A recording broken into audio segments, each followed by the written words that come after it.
All right, so now we're on the fourth and final video in my introduction to reading and writing.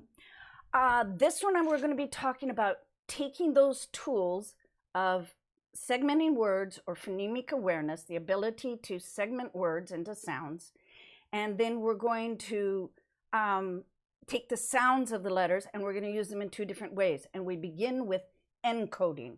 That is that we're going to start with the sounds and move on to the letters. For those children who are ready, I'm already sending out mats, which do not look like this, but I don't have a copy of the mat right here. So it's going to have a picture and you're going to have some letters all cut out. And it's really simple. The children just sound out the word at.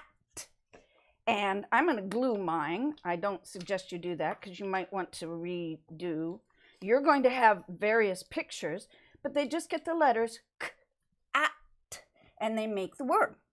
This is awesome for helping a child learning how to read. With reading, you can look at a word and you can guess it.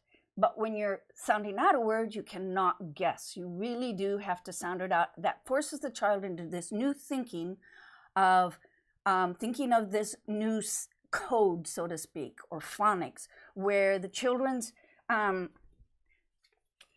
we're using sound and letter mapping. My cat fell apart here. So you do those, you're going to be cutting up the word, the pictures, the children sort them and sound them out, and then they can start making words like this. And you want them to be able to easily make some 3-sound words.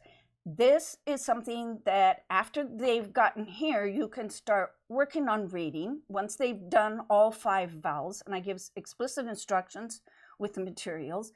But you can also contact me and ask for other more complicated words that have 4-letter sounds like cast, k, ast. Then that's the encoding part.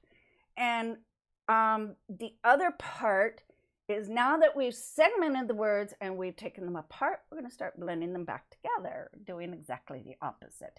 And this is called decoding. And instead of going m, a, n, or k, at, we are now going to blend it. Cat, man. And because of that, I will be sending you some workbooks about this. Because it's blending, in the beginning, I start with those sounds, just the opposite of phonemic awareness. I start with those words that begin with, that are a continuant, like f, z.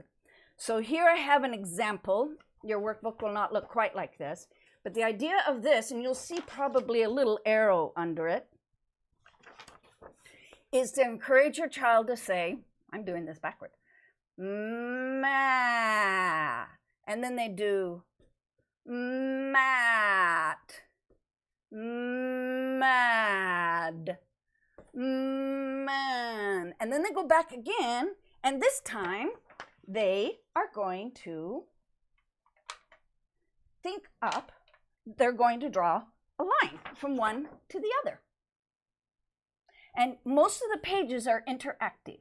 You will find some pages where they're going to ask you to act things out to do it. And so instead of, if you read the word hop, then they have to get up and hop.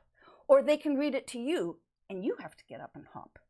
So this is the very, very most basic instruction or introduction to what I do to get children started reading and writing, with the biggest focus on literacy, because that's the most difficult, the least natural, but also you want to keep up the literary, encourage your child to write anything at all, in any way, show them you writing, make certain that you are reading to them a wide variety of things, show them how you use writing in your life and how you use reading in your life.